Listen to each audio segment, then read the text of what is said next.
All right, I have right at 5 o'clock. Looks like we have a great group here that has joined us. If the panelists are ready, I think we'll go ahead and get started with today's conversation. I should say we're right at 4 o'clock, my apologies. It is 5 o'clock somewhere, but it is 4 o'clock here and happy hour is about to begin. I wanna thank everyone for joining us for WOPN Wine Month. As we all know, we'd love to be gathering today at the Bacara Resort at the Ritz-Carlton in Santa Barbara. But let me tell you, we are so excited. We have brought you not only a weekend full of content, but a whole month full of content this year as part of our WOPN Wine Month March 2021 celebration. We're really excited to bring this iconic grape to life. And I'm really thrilled about this panel that we have together today. You know, there's some silver linings when it comes to the times that we're in right now. And to have this esteemed group of rock stars, super talented winemakers on this particular session today is truly one of those silver linings. So we're really, really happy that you have all joined us here today. I do want to remind you all, we are recording this session. This gives us the opportunity for those, if you want to actually go back, listen again, or there's going to be a few people that aren't able to join us today because some of us still do have crazy schedules that we're all dealing with. And next, I want to actually introduce my colleague, Mike Dawson, who's also with the World of Pinot Noir, who's going to give us a couple housekeeping tips here today. Hi, welcome everyone. We're so excited to kick this off. I'll make it very quick. As the session goes on, it's going to be a very deep dive. So you're going to have questions. Let it play out a little bit because as Michael Jordan has pointed out, that we'll probably get to your question eventually. But if you do have a specific question, please put it in the Q&A, not the chat. That way we could better monitor it. Everyone will be able to see it and it's a little bit clearer so we can actually get your question answered. So again, keep the questions in the Q&A and we'll talk soon. All right, well, welcome to the Pinot Noir Rockstars, the session that is kicking off with these esteemed group of winemakers. And it is my pleasure and honor to introduce our moderators today, Michael Jordan. Michael is a master sommelier, a certified wine educator, and the director of global accounts for Jackson Family Wines. Michael, thank you so much for lending your time today. We look forward to this upcoming conversation. Well, Stacey, you're very welcome. Thank you for the kind introduction. Hello, everybody. I'm so excited to be back with you at World of Pinot Noir.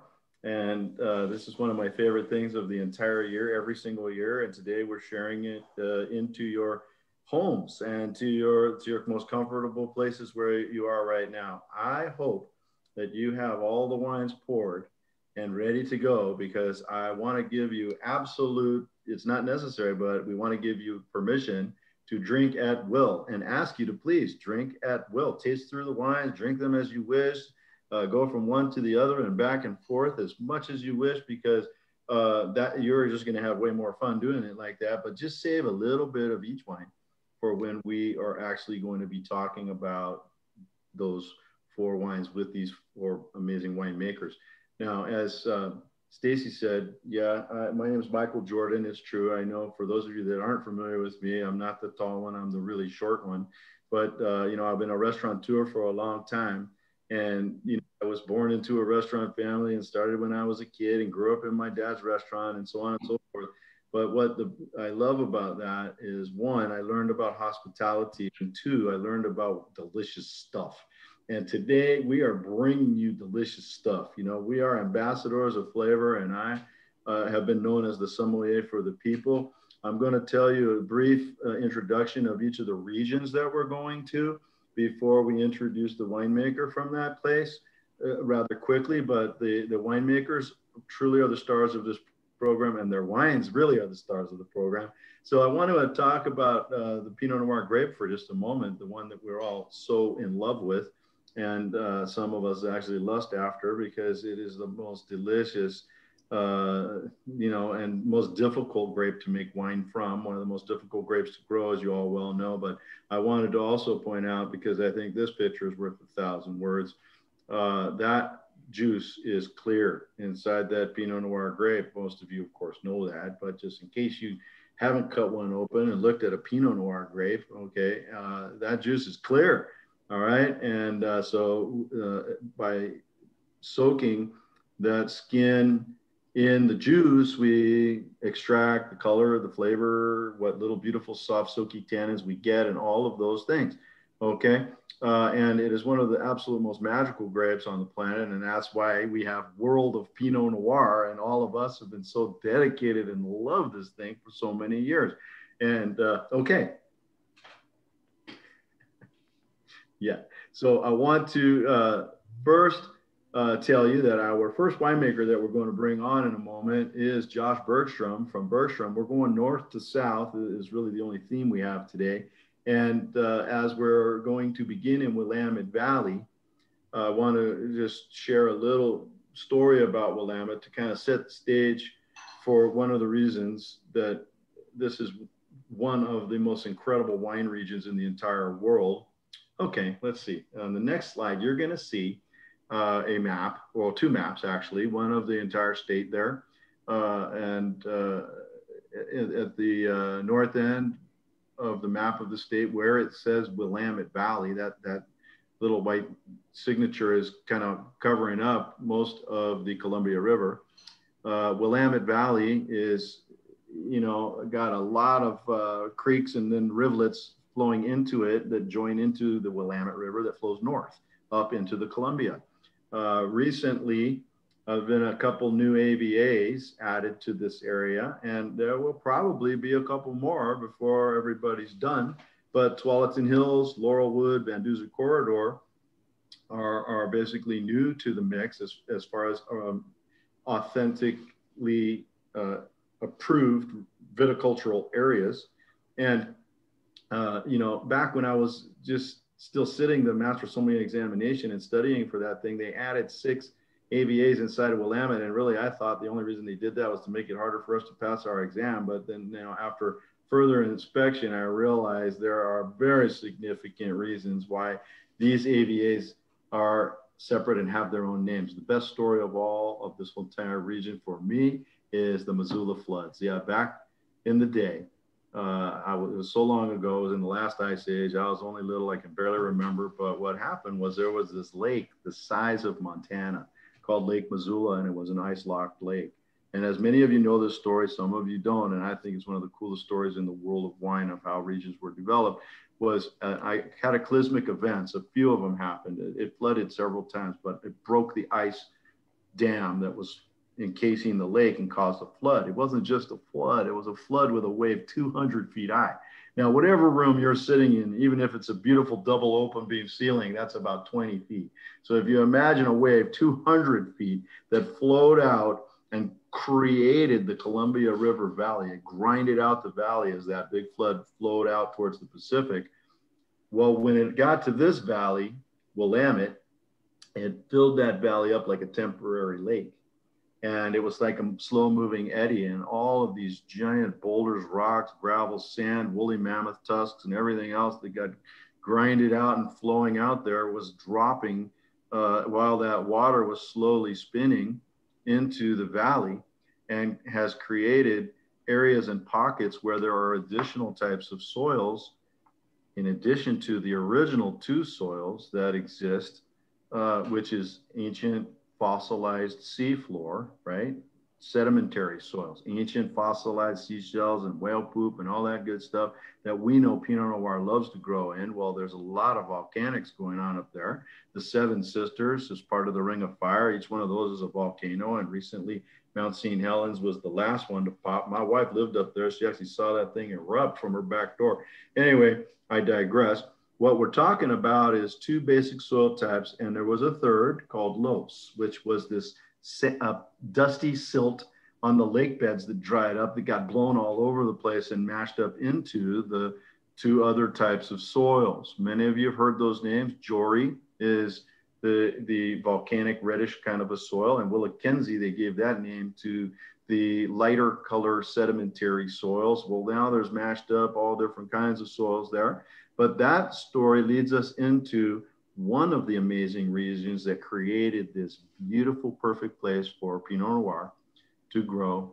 Other grapes too, but really primarily Pinot Noir. And Chardonnay, we're just basically scratching the surface on that, but this is world of Pinot Noir. So without further ado, I want to introduce my good friend, Josh Bergstrom, one of the best wineries for the most elegant, delicious wines out of Oregon and certainly in the world. Josh, please, take it away, brother.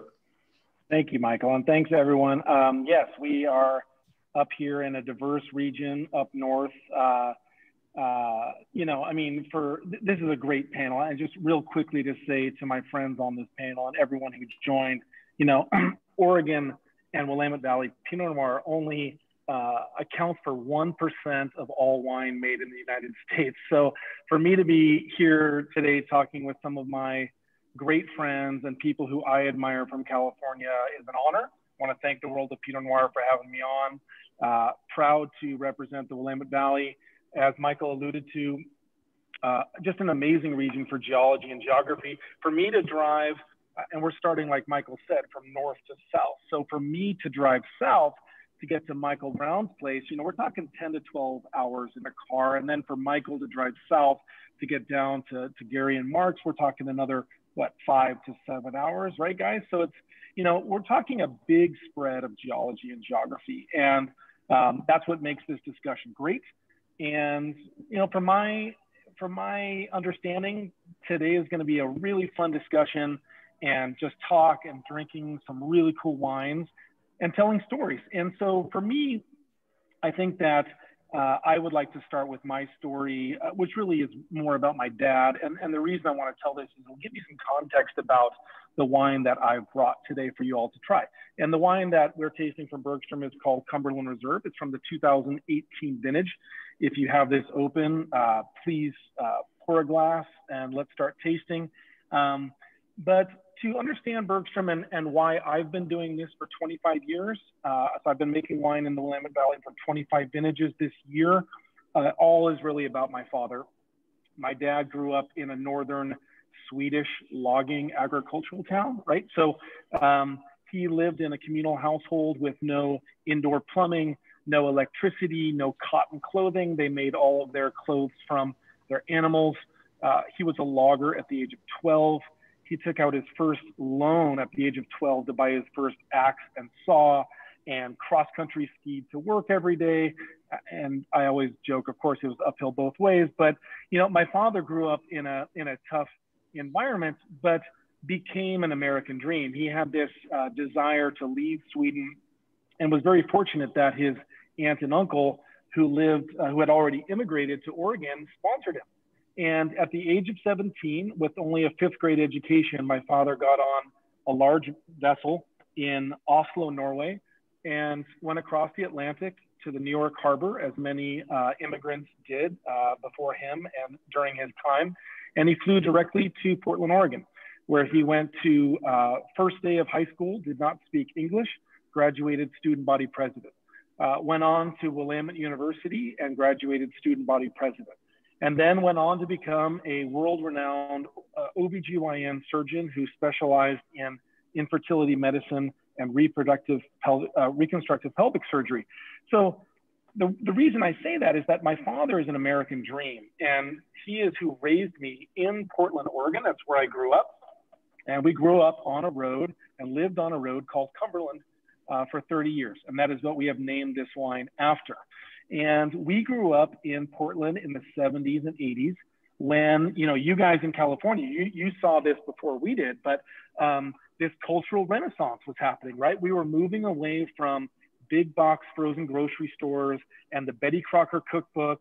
And we had Alice Waters and Jeremiah Tower and other people bringing this European notion of cuisine to America. And then we had the new American cuisine. And that spread from, you know, the San Francisco, Berkeley area pretty quickly up to Portland as well. And we started seeing in our neighborhoods, you know, local organic,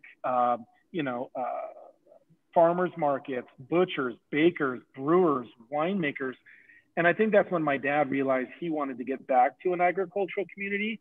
And when I was just 21 years old, he tapped me on the shoulder essentially and said, I'm going to move out to Dundee, Oregon, which I didn't know where that was at the time because we grew up in Portland. He said, and I want to plant a vineyard and I want to start a business with you. What do you say? And I was pretty naive at the time, you know, being a young kid, but I said yes because I had so much admiration for my father.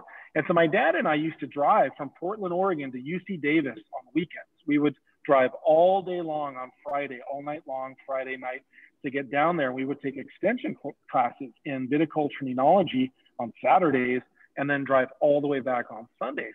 And we had about 7 of these trips. And we just talked about starting family business. And, you know, and the reason I mention this is we have so many good family business people here. But after about 7 or 8 of these trips, we had a handshake deal. And he said, I will plant a vineyard if you get all of the education and experience to run our business. And I promptly said yes. And I moved to Burgundy, France. And I did my postgraduate studies in viticulture and enology and moved back to Oregon. And we started Bergstrom Wines together. And the reason I say all of this is that I have, my education is Burgundian, it's French. And it's also from my time in taking extension classes in California. And of course, it's on the job. But this wine that I'm sharing today, the Cumberland Reserve, what makes it special for our business is at some point, every region, every appellation has to stop trying to aspire to be a different region. You know, like there was a time in my life where I wanted to be Burgundy. I wanted to taste like Chambord-Musigny, or I wanted to also copy some of my friends in California who are seeing great economic success. And there's a time when I realized that for Bergstrom wines and the Willamette Valley to be successful, we had to focus on this unique regional expression that Michael alluded to in his talk about our geology. And what we can get up here in our northerly climate is this just great fresh fruit character and this great spice and earth. And that kind of that triumvirate of fruit, earth, and spice is what the Willamette Valley should taste like. And so when I decided as a young man to finally make Willamette Valley regional wines without copying another region, that's when we just started really enjoying what we do, really loving what we do, and really starting to see great, great success. And so I hope you enjoy tasting this wine. I'm so happy to share it with you guys today. It's the 2018, and what the Cumberland Reserve is it is a blend of our 5 estate vineyards. We farm 70 biodynamically farmed estate monopole vineyards up here in the Willamette Valley. And these are our best barrel selections of those vineyards to really capture the vintage, the year, and the Willamette Valley regional character. So, so happy to be with you guys today and share this wine.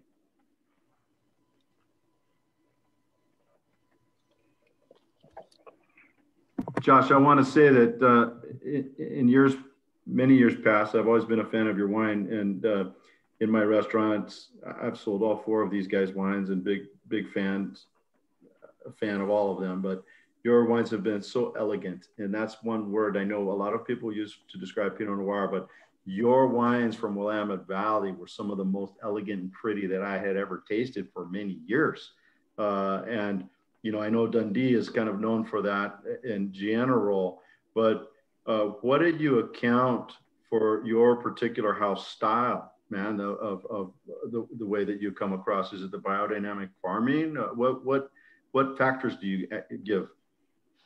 So, well, thank you very much. I think that, you know, everyone who's on this call right now has a lot of experience, and I think we have to chalk it up to experience. I've made a lot of mistakes.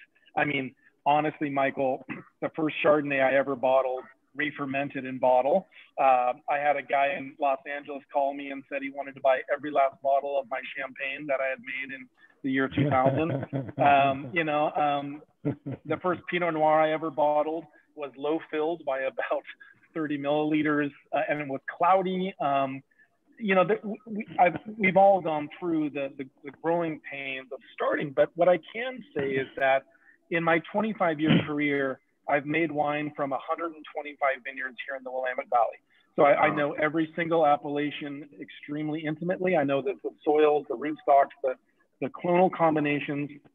And I have to say that the reason that I mentioned my father's story is that when a man like my father puts everything into his life to become an American dream and then cashes his entire retirement in to plant a vineyard and then says, will you run the business?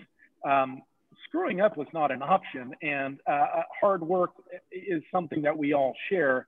And so I just made haste and worked very diligently for many years, making the mistakes where I made and then improving and getting better and realizing that in the early days, I wanted to impress critics, went for the big tannins, the darker colors, the bigger oak profiles.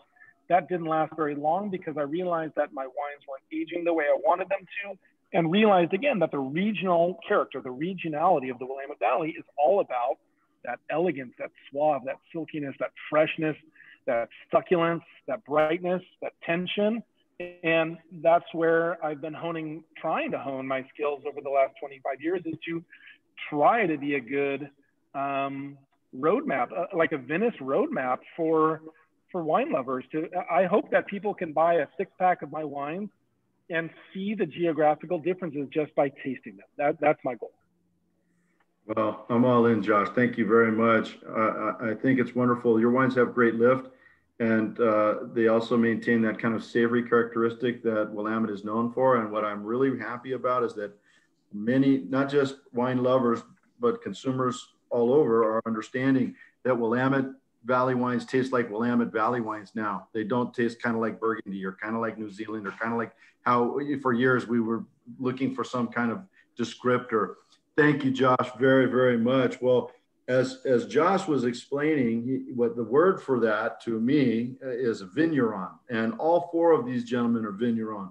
They are living it, not just only making wines, but actually leaving a lot of footsteps in the vineyard, footprints in the vineyard every single day by knowing their vineyard and their fruit intimately. Well, we're going to move south to the Russian River Valley, another one of my favorite places in the entire world, one of the most beautiful places in the entire world, the only place I've ever been where I saw a palm tree next to a redwood tree, next to a Gravenstein apple tree, next to a smudge pot, next to some grapevines, and a lady with about 14 goats that makes the best goat cheese I've ever tasted. And if you help her wash the goats, she'll actually sell you some. Just we're going to be bringing on Michael Browne, and you know, Russian River Valley, certainly after we had all discovered Carneros and went to Carneros and the Santa Maria Valley for our Pinot and Chardonnay for so many years, we just kind of, you know, restaurant industry discovered Russian River Valley, and oh my gosh, well, Michael was in the restaurant industry. The first time I met him, he was working at John Ash selling bottles of wine to tables, and I was working at another restaurant selling bottles of wine to tables. We've been friends for many years, and I've had almost every permutation of his wines in one of my restaurants over the years. And the Russian River Valley is extremely famous for a couple of things besides what I just said. It is extremely famous for the fog that rolls in and comes up through Bodega Bay and certainly Petaluma Gap and fills the Sonoma County areas with that fog on a daily basis. All right. And you know, as we can see, we're in Sonoma County, kind of in the center of the AVAs there. And the next map zooms in a little bit to the Russian River Valley and kind of shows you the clear proximity. Now, the Russian River flows down from the north through Alexander Valley, and then it takes a couple curves and runs through this area we've come to name as Russian River Valley, you know, right? Named after Russians who came here to trap furs. Of course, they, you know, well, it's fished out, you know, they killed all the, never mind. And then they had to turn to, you know, growing prunes and doing other things, and a lot of wood came out of this area to build San Francisco. But there was about 300 wineries back then during the gold rush, and this place was always known for making great wines. The other thing besides the fog that this place is famous for is there is more soil types just in the Russian River Valley than there is in all of France. What? I know that's what I said when I heard that. Like, how can that even be? And again, we have the 2 basic soil types of the ancient sedimentary fossilized seashells and ocean floor, and then a ton of volcanics. But then there are the, you know, continuing mashing up through earthquake activity, mashing up soil types, and then the alluvial soils that have washed down from eons of wind and rain grinding down the mountains and sending all that stuff down into the flat and low-lying areas. You know, it is really, truly one of my very favorite places to go, and an agricultural community in the entire world. And without further ado, Mr. Michael Browne. The next slide shows fog, which is really one picture says 1,000 words, but Michael, please take it away. Thank you, Michael. And I didn't know I was going to lead with this because I wasn't thinking about it for this seminar, but Josh, that was a great story about your father. And what prompted me to be a craftsperson was watching my dad. He is a fine craftsman. He's 82 now, strong as an ox and ornery as a mule, but a very smart man. And when I was a kid, I'd watch him make really cool things. Like I want to be a craftsman. And I grew up in an agricultural town, a town called Wenatchee, Washington. We'd sit in cherry trees and eat cherries and eat apples and peaches. And I really loved the agricultural aspect, the Mother Nature aspect, so to speak. But that was a really cool story, Josh. Thank you for that. I got a question from a gentleman named Scott earlier today, and he wanted to know the difference between CIRQ and CHEV. And they're both in the same family. We make it in the same facility. I like intense wines, but I like elegance and finesse as well. CIRQ has very fine lines, intense but very fine lines. CHEV is a little more broad, and I'll leave it at that. But if you pick up the CHEV, pardon me, I'm getting over something. If you pick up the CHEV and smell it and taste it, you get certain aromatics and flavors. In my opinion, wine, that's a supporting role because I'm a mouthfeel guy. I like texture. And to me, a blind person can see and a deaf person can hear. And to me, a blind person can see colors without looking at something. And a deaf person can hear via resonance, via the sounds around them. And that's how I look at wine for whatever reason. I can't explain it. That's just how I look at it. And that's the way I go. We want very good aromatics, very good flavors, but then I want to pair up that mouthfeel, that coating, that breadth, that drawdown, that sensory experience, a sensual experience as well. So something fun to do is I would ask everybody to close your eyes. This sounds kind of weird, but bear with me. Close your eyes, shut, and then take a sip of this wine. And what color pops into your mind? Immediately, what color?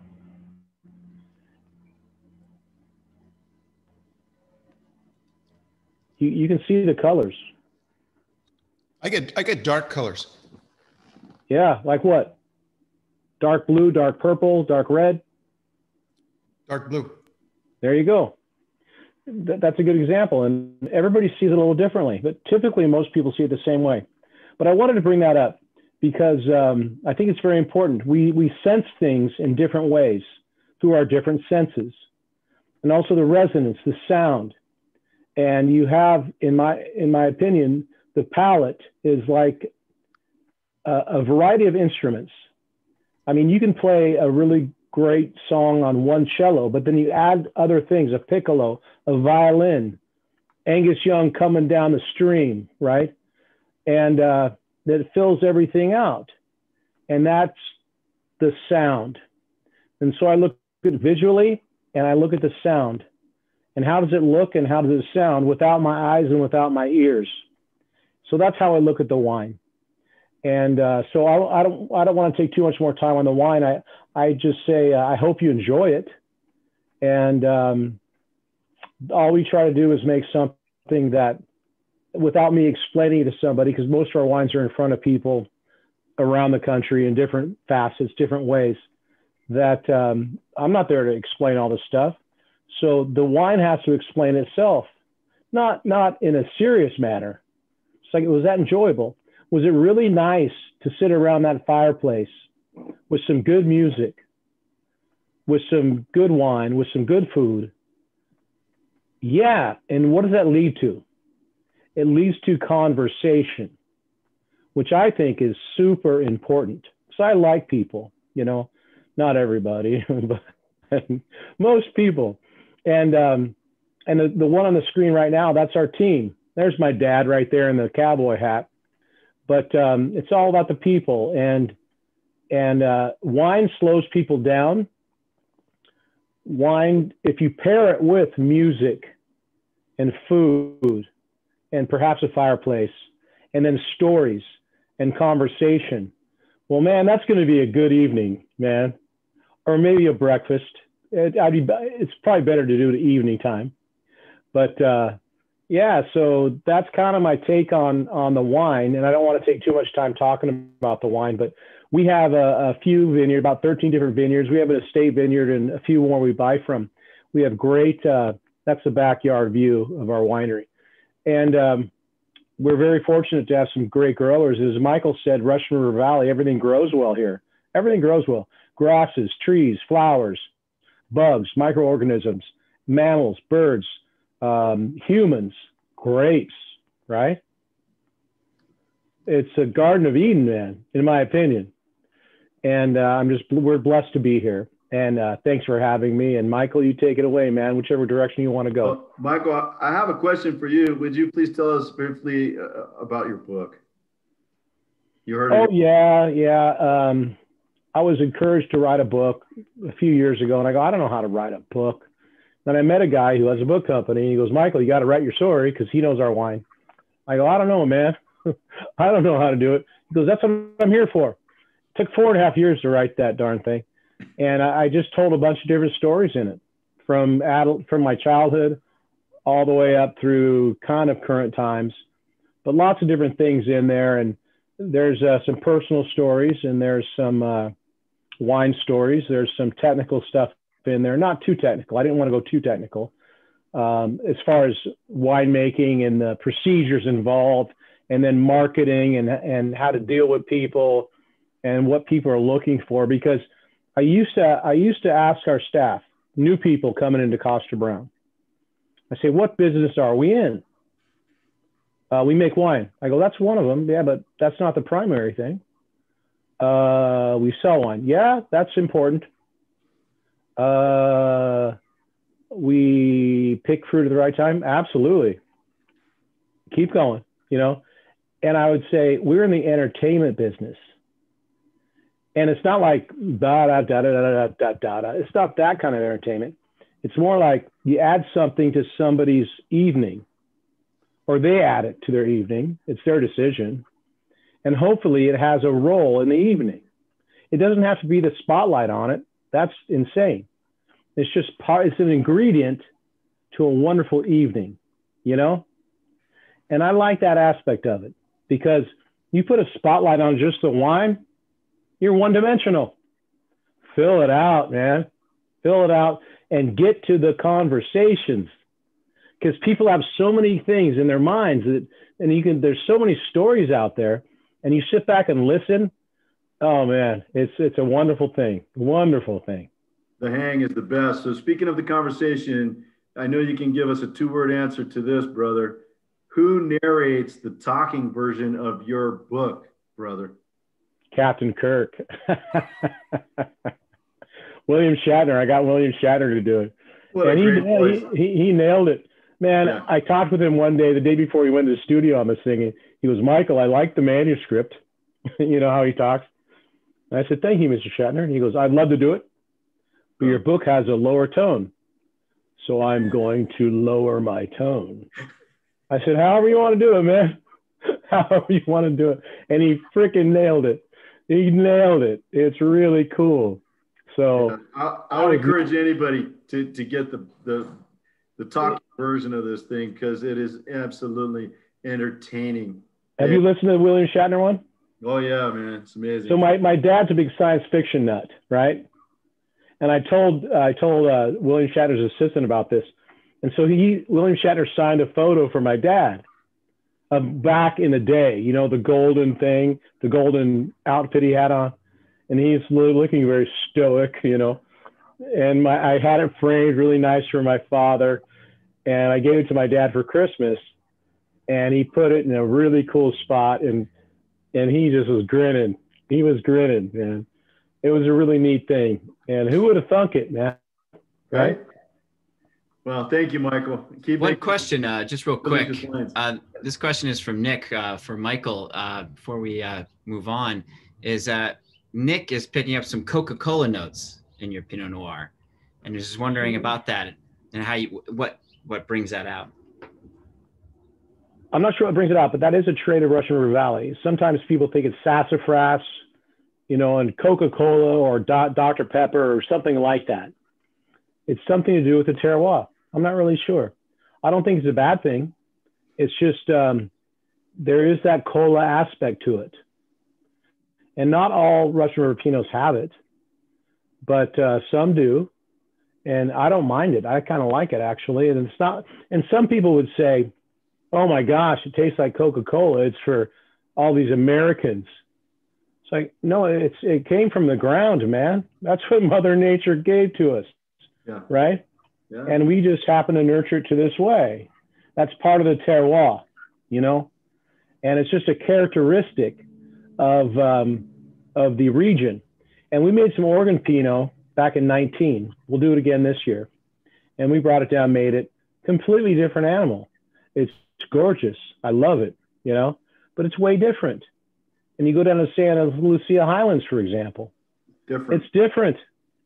That's the beauty of it, you know? And so, yeah, you'll get some cola notes in some of these wines and, or sassafras or whatever term you want to put in there. But I don't think it's a bad thing. It's just, you know. It's part of the charm, Michael, I think, myself. And also, you know, the Gold-rich soils up there tend to give almost like an orange peel. And that's part of it too. Yeah, that's part of it too. But it's a thing, you know. Michael, thank you so much. We're going to travel on that magic black ribbon, the 101, Highway 101, down to Monterey County, to the Salinas Valley. We're looking at the map now of the Salinas Valley and the Monterey Bay. Okay, and the mountains on the west side is where the Santa Lucia Highlands AVA is perched, just above the valley floor, where there's thousands and thousands of acres of cold weather crops. It's the nation's salad bowl. This is where lettuce, broccoli, celery, all those asparagus, cool climate crops are grown. And nearby there are cities of Gilroy, the garlic capital of the world, and Castroville, the artichoke capital of the world. These cold weather places growing all this amazing veg. And up on the slope there, this valley gets fog in the morning, okay? And then when the deep end of that valley starts to heat up, all right, the heat rises, and that causes the cold air from Monterey Bay to be sucked into the valley. And there's a 2-mile deep canyon right offshore called the Blue Grand Canyon of the Pacific. There's ice cold air on top of that water that gets sucked into the valley, and you can almost set your watch every day at 3 o'clock. There is an ice cold wind blowing hard through this valley. And what that does, it just keeps my grapes nice and cool. It's like heaven's refrigerator unit for the long, long ripening season. Right on the other side of those mountains, okay, don't forget, there's a lot of fun and beauty happening. We've got Big Sur, right? And the Pacific Ocean is right there, right on the other side of these mountains. So what an amazing place to visit as far as visually, you know, beautiful and a fun place to hang. But back over on the other side of the mountains, where on the slopes, these amazing Pinot Noir vineyards are located, is the amazing Santa Lucia Highlands, okay? And it's gonna be my great honor to introduce Mark Pisoni, one of the greatest viticulturists and vineyard on the planet. And so this was the introductory for Santa Lucia, which will be not only for Mark, but also for Gary Franscioni. So I won't be speaking much at all in between these two gentlemen. Mark, please take it away. Thank you, Mike. Happy to be here. Actually ecstatic to be here. Ecstatic to be sharing what our family does with you guys and celebrating Pinot Noir. I mean, there's really only a handful of places in the world where Pinot Noir grows and does well. And to get to try these wines in one place from all these different locations is truly special and a thing to celebrate and gets me excited. So I'm standing in the middle of our Sobranis vineyard. It's a vineyard that our family and Gary Franscioni own together, and we get to farm together. Our family story started out, you know, early in the 1900s. Our family used to be dairy farmers in the valley floor below us. And then, you know, in the 1940s, 1950s, my grandparents, our family kind of transitioned out of dairy farming into vegetable farms. And then in 1982, my dad came up to the mountains in the Santa Lucia Highlands and began planting wine grapes up in the mountains. People thought he was absolutely crazy to be planting grapes up in the middle of the mountains. But he loved wine, he loved grapes, and he kept doing it, even when people thought he was crazy. And it turned out to be a tremendous success story. There's a picture of my pops and my brother, Jeff. My dad's the guy that got everything started for our family and just loves wine, loves sharing it with people, and is just, I would say, a great ambassador to the wine industry and Pinot Noir in general. My brother, Jeff, who you see there, is our winemaker, and I'm the farmer of our family. A great team. We get along really well. My dad teamed up with Gary Franscioni in 1996, and they planted the Gary's Vineyard, which is smack in the middle of the Santa Lucia Highlands. It's a fantastic partnership that continues today. And our family and Gary's family built on that partnership. And about 12 or 14 years ago, we planted the Sobranos Vineyard. And that's where I'm standing right now. I'm sitting in the middle of our Sobranos Vineyard, which is in the heart of the Santa Lucia Highlands, a vineyard I'm very proud of and I absolutely love. And today, what I'm pouring for you guys is our 2018 Sobranos Pinot Noir, a wine my brother made that I got to help grow, and just a wine I'm extremely proud of. The Santa Lucia Highlands, like Michael was alluding to, just over the ridge from Big Sur. It's cold, windy, it's foggy. It's fantastic for growing cool climate grapes like Pinot Noir. And another part of my gig that I absolutely love is actually we get to be out in the vineyards. Like so many guys out here, like I hear about Josh's story and I know about Gary and Mike. It's like being actually out on the ranch, spending time out here is what I absolutely love. And to get to work with my family to create fantastic wines and share them with people. I mean, it's a wonderful gig. And it's great to be part of a team like this and to be a part of a team sharing wines like this.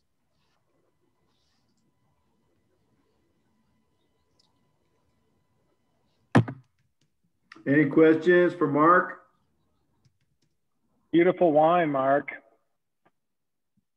Thank you, Josh.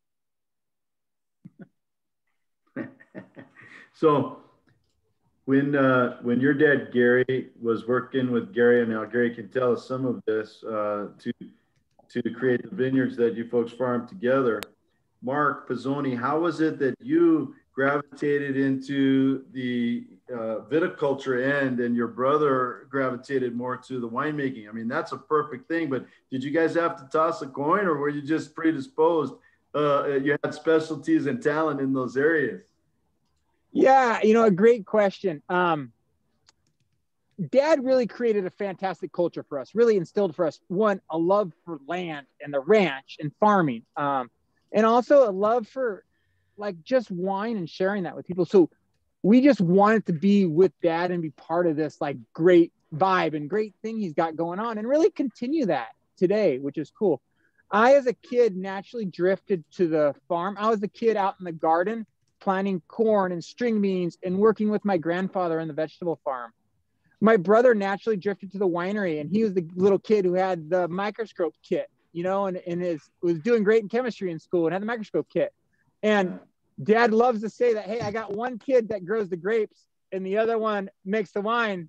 So I can just relax and sit back and just drink wine for a living now. And it's funny, he jokes about that, but it's a great partnership. We get along really well. And it's fabulous to be part of a family and a team really committed to sustainably farming our ranches and looking to farm for generations and generations. I mean, the Santa Lucia Highlands, we've been around here for a long time, and like to think that we can continue making fabulous wines from this area, it's what we absolutely love doing. So for those of you that don't know, when you're cruising up the 101 there near this area by Gonzales, just the name of the town, there is a barn right next to the freeway that has painted bigger than life, the full size of the barn, picture of Mark's grandfather and his dad, the two of them on the side of this barn, right? That Gary put there in honor of those two guys and your history and the culture. Mark, thank you so very much. We're going to move to your neighbor and partner, to Gary Franscioni now. Gary, please let her rip, brother. What a beautiful picture you have. My God, what is that? Oh, thank you. That's just a little piece of CRMR vineyard that I planted, a family property that I planted in 2007. I wanted to also, what I enjoy about this little session we're having today, and thank you, Michael, for setting it up, was that really we're all family farmers. We all have our family stories. And it's so cool to hear Josh's. And I really think family is important in wine because, you know, the wine business is going a whole different direction now. You know, a lot of corporate stuff happening, but I really think the root of wine really gets down to families because you know, I live on the vineyard, you know, all you guys work in the vineyard and it's just it's in our blood. And I think it's very important. And I love how we started in Oregon and I, you know, respect every wine because I think Pinot Noir, I've always said this, up and down the coast from, you know, Oregon down to Santa Barbara, there's probably 5 different major regions and they all Pinot Noirs taste different. They all have that same root, but they express themselves, whether it be Oregon, Russian River, San Jose Highlands, Santa Barbara, you name it. And then though, you can even take it a step further and where Mark is sitting in Sobranis right now, has got an elevation of probably 400 or 500 feet. And it sits about 6 miles north of Sierra Mar, what we're looking at now. And Sierra Mar is sitting at, you know, 600 to 1,000 feet. And you're looking at, as we've talked about, different soils. We have more decomposed granite here versus the sandy loams and clay aspects of Sobranis. So what I'm trying to say is, even though it's from Oregon to Santa Barbara, within the San Jose Highlands, those flavor profiles change also. And even though I think the broad part of San Jose Highlands is it brings a really true fresh fruit, tons of berries, you know, maybe because we're a young region, you know, the first grapes were planted in 73, but you know, most of those vineyards were planted with Pinot Noir in the mid 90s and on. So we're really, compared to Burgundy, a young region, but I really think we get that really all the spectrum of berries you want in the San Jose Highlands. And it's got to do with where we sit, with the wind. I mean, even up at this elevation, we get wind and we get fog even at this elevation. And those things bring great acidity, great balance. It's just what San Jose Highlands is. I guess I'm excited about it because I've been here for 3 generations, just like all your other families. And here's my sons, Adam on the right, Nick on the left. And Adam, once again, we're not copying the Pisoni family, but it just so happens, you know, us old guys got to slow down and just kind of look at the big picture. So Adam takes care of the vineyards and Nick's in the winery, but yet we all work together and you know, like this morning, all 3 of us were here making business decisions and walking the vineyards together as well as winery decisions. So it's great being a family team.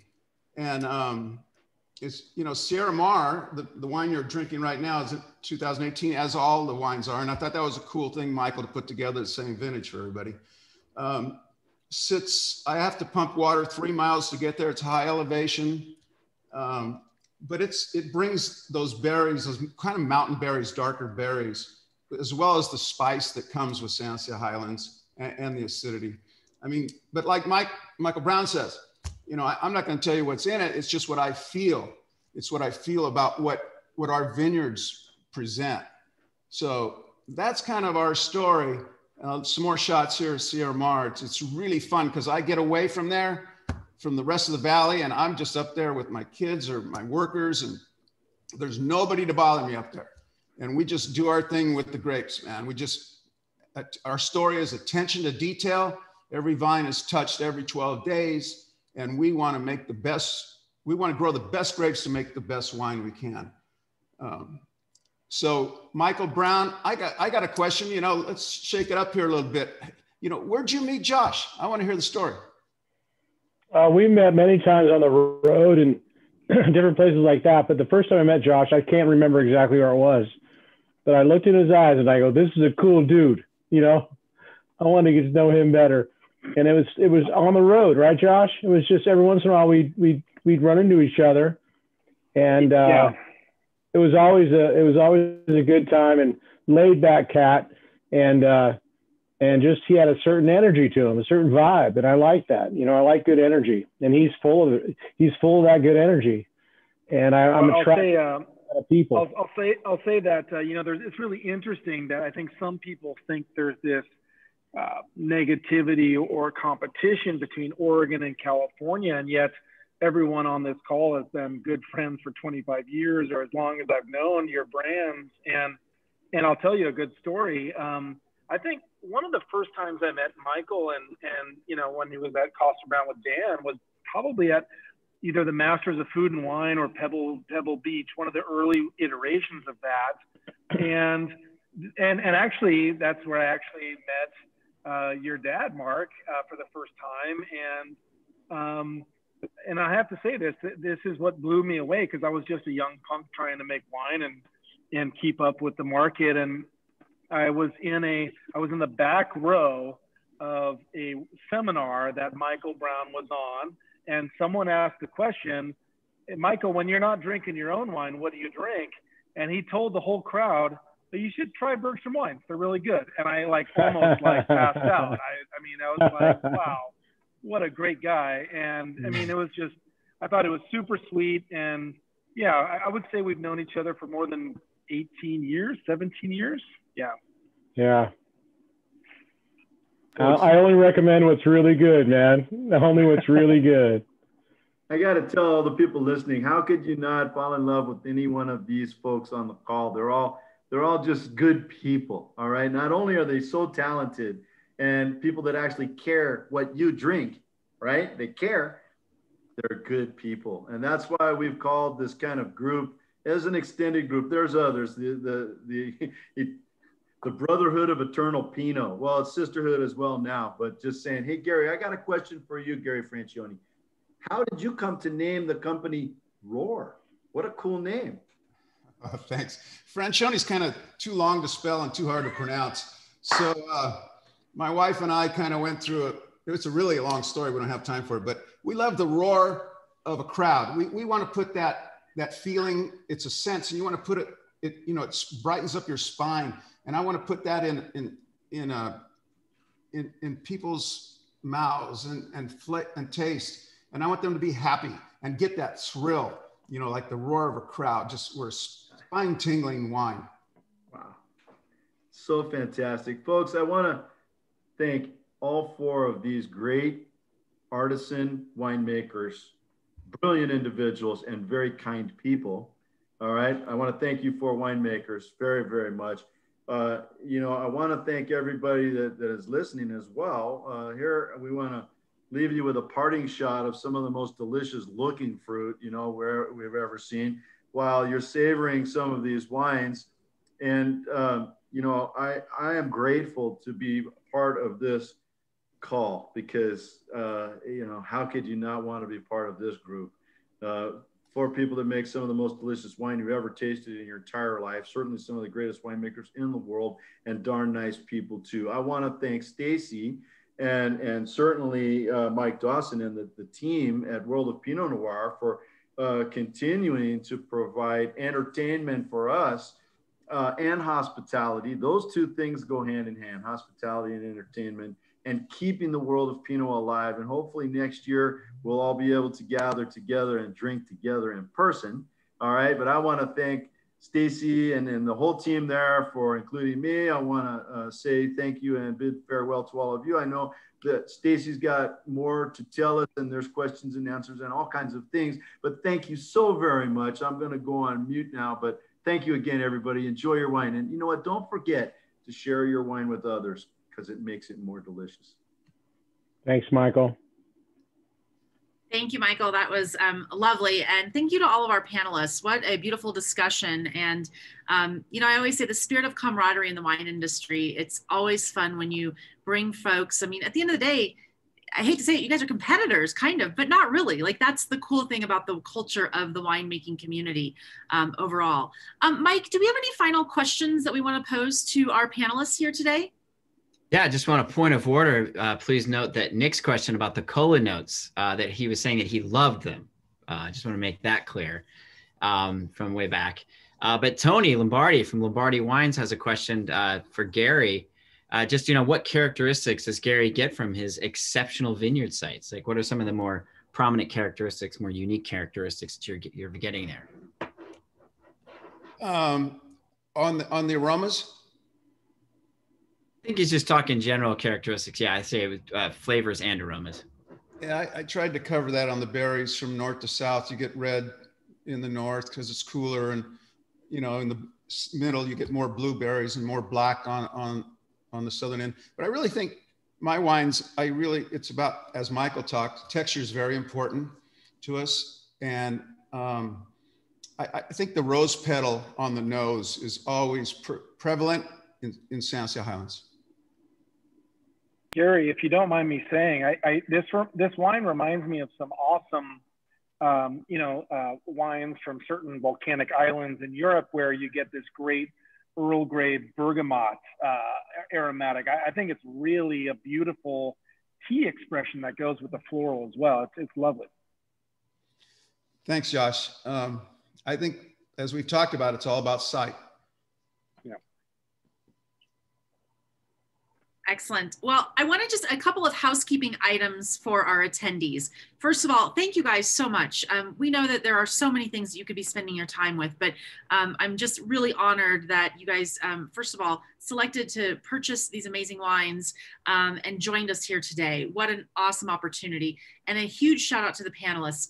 I was telling somebody earlier, in putting this panel together, it would truly be impossible to have all of you at the Baccara at the same time because you're such busy people and your travel schedules would rarely align. So this is, again, one of the silver linings of this year of 2021. But if you enjoyed these wines tonight, let me tell you, check out our silent auction because we have some stellar cellar collections in this silent auction. I'm just going to do a couple of shout outs because these wines are all available until Sunday at midnight. And then the lucky bidder at that particular time is going to take these home. So thank you to the Pisoni family. We've got a pair of 1.5 liters of the 2017 Lucia Gary's Vineyard Pinot Noir. That is such a reasonable bid right now. That's right at value. Somebody's got to take these home because those are some stellar wines. And you heard the passion of Mark and his family, of the winemaking family there. So make sure you take a look at that particular auction lot.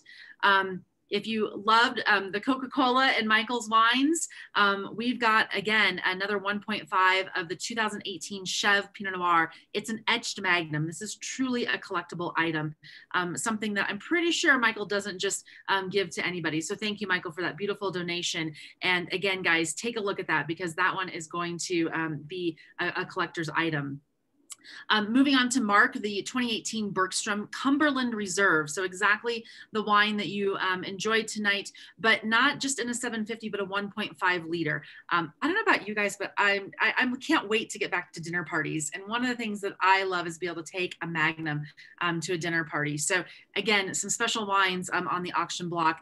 And last but not least, the 2019 Roar Gary's Vineyard from Santa Lucia Highlands, the Sierra Mar Vineyard. We've got a pair of 750s on the auction block for everyone. So please take a look at those wines, bid often, make sure that you do not miss out on adding these to your cellar.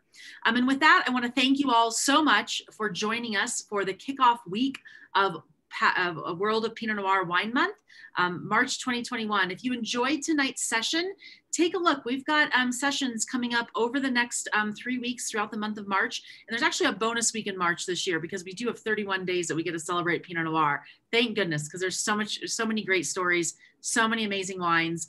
So take a look at worldofpinotnoir.com. And if you enjoyed these stories in the chat, as I mentioned, our virtual recording will be available at least by tomorrow morning, if not sooner. We thank you so much for your time tonight. We're so honored that you chose to join us, and we look forward to seeing you throughout the rest of WOPN Wine Month.